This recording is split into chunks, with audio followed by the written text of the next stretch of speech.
death wobble, speed wobble, tank slapper. I've even heard of the old hospital wobble. That's one of the scariest things that can actually happen on a motorcycle, but it's not as common as people are led to believe. And what's the difference between all those terms? To me, a wobble is something similar to this right here, where you actually get a little bit of movement in the front end and then the bike actually corrects. A tank slapper is more of something like this, where the handlebars are actually slapping the tank. That's why it's called a tank slapper. And motorcycles are designed to travel in a straight line, and anything that causes that line to be thrown off or misaligned is going to cause what we're talking about today: a speed wobble, a tank slapper. And this isn't just motorcycles, it can actually happen to cars as well. Obviously, it can be dangerous in a car, but it is extremely dangerous on a motorcycle. So what actually causes that? There's a couple different things that actually cause that. You have user errors, mechanical issues, and road conditions. First, we're going to talk about the user errors.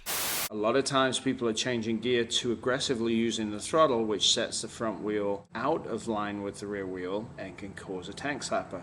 And I was also making this mistake as well. If you notice in this clip right here, you can actually push the clip on and overcorrect it and throw it into a tank slapper. So if you're pushing on the throttle this way to get into the next gear, you push. Now when you push, you counter steer. If you counter steer, you turn the wheel. So you can see there's like no movement at all on the front end. In comparison to this, I'm moving a lot. I'm grabbing the clutch with my entire hand. You want as minimal movement as possible. And that's why a quick shifter is nice, because you don't have to move anything except for your foot. So you want pretty much as minimal movement as possible. And that also includes the clutch. When you're going a little bit faster, if you don't have a quick shifter and you are using the clutch, you don't necessarily have to pull it in all the way. You can kind of do this one finger thing that I'm doing and just pull it in past the friction zone where the clutch is actually disengaging, so you're not damaging anything. Again, it's less movement and you don't really have to pull it in all the way, especially with your whole hand, because that can just cause additional movement that we don't really want. If I never studied this, I might have had to learn the hard way. So it's nice to have these things on video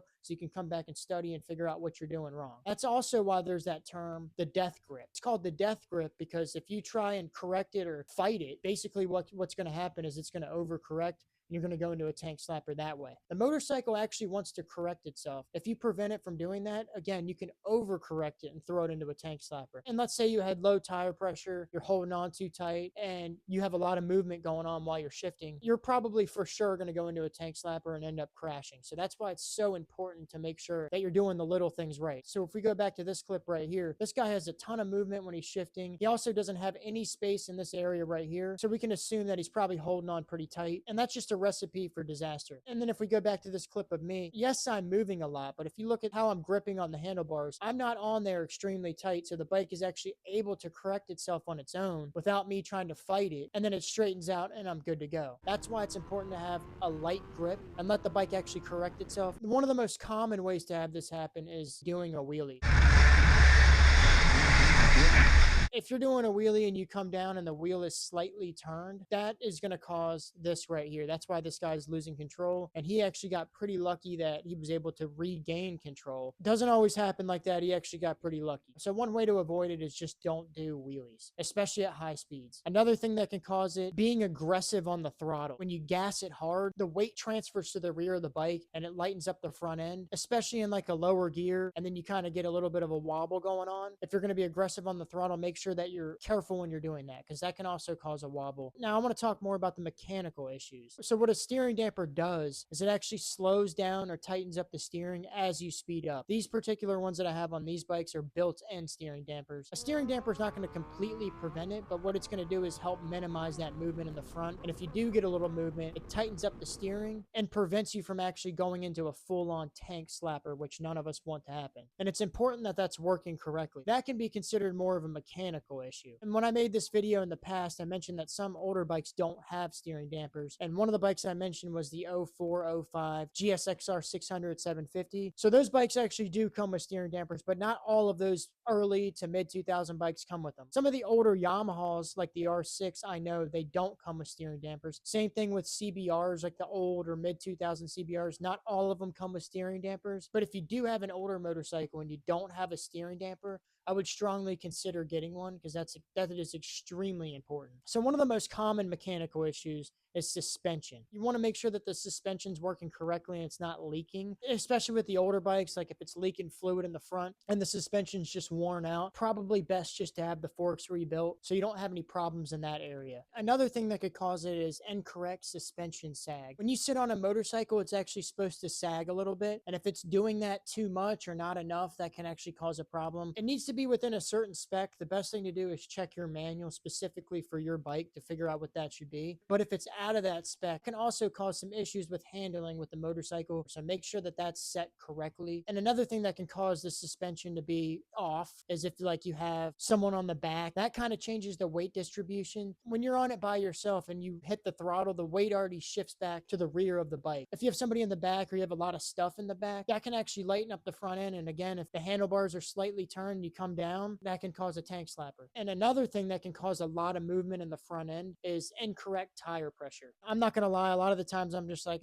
you know what, I'll check it next time. But after I rode my 1000 and the tire pressure was like 8 pounds below, I was having a lot of vertical movement in the front end. And as soon as I adjusted the tire pressure, it rode so much better. So your tire pressure is actually extremely important. If you're having a lot of movement in the front end, the first thing I would do is probably actually check the tire pressure. And sometimes with the passenger, you have to also adjust the tire pressure as well. Or if you're like traveling and you're carrying a lot of stuff in the back of the bike, same type of issue. You might want to adjust the tire pressure when it comes to that, or even the suspension. And also, too, if you go to the tail of the bike, that's why you have these markings right here. When you adjust your chain, it's important that you're lined up on both sides. So the rear tire is actually lined up. You don't want it like wobbling or off. Another thing, too, that can cause issues in the front end is the steering head bearings. If you turn the handlebars and you hear any clunking noise or any weird noises or it doesn't feel right, that could indicate there's a problem with the steering head bearings. It should be nice and easy and smooth. If it doesn't feel that way, you might need to replace the steering head bearings. And again, if you have an older bike, you have to consider these type of things because if anything's wrong mechanically, that can cause serious issues like an accident. To make sure the bike is mechanically sound, that's a huge deal. Same thing with wheel bearings. If the wheel bearings are going bad, usually you can hear it, but if it fails on a motorcycle, that's obviously not good. So what you want to do is get it on a stand and make sure there's no play in the wheel. And even better, it'd be best just to take off the wheels and check out the seals,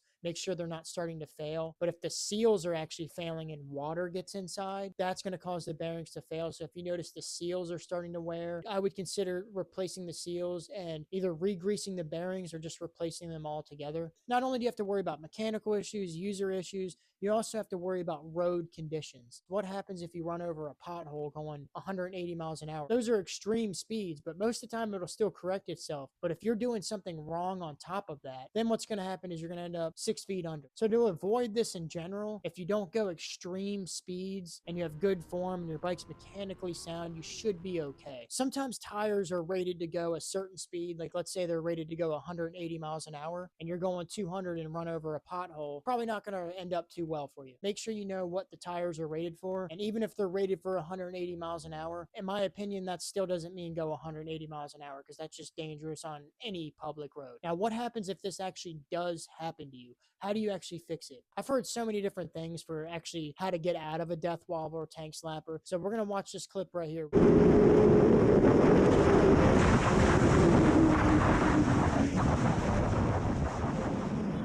Notice how he just takes his hands off the handlebars like this because you're not going to fight it. You trying to stop it with your strength is not going to work. Trust me. Then what he does is he actually leans forward, right? So what he's doing is he's leaning forward to help the front end regain traction. If you notice, it actually is able to correct itself. Some people will say, oh, you want to wheelie out of it. And the problem with that is when the handlebars are actually slapping the tank, how are you going to do a wheelie? I wouldn't recommend to do that. I could see how that could work if you could actually get the tire in the air. And then I've even heard people say, oh, try speeding up. Problem with that is how are you going to do that when the handlebars are doing something like this? You can't really speed up. So the best option, in my opinion, is to do what this guy did right here. Another thing you can do as well is if you actually need to slow down, use the rear brake to help you slow up and lean forward. You can't hit the front brake. Definitely do not hit the front brake. That's a rookie move. I always think it's better to slow down rather than speed up because if you were actually going to crash, it would be better to crash at a slower speed than a faster speed. I think that's pretty obvious. And if you had to move out of the way, like this guy right here, he's going straight on into this car right here. You can't really push on the clip-ons anymore, so counter steering kind of goes out the window. So what you want to do is use your body to actually move the bike. You see how I'm kind of leaning like this? I'm not touching the handlebars. That's what you'd actually want to do if the handlebars are going out of control, similar to what this guy's doing. You can either go left or go right,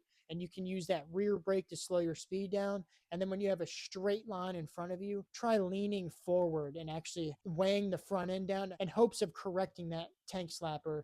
And then hopefully you're good to go.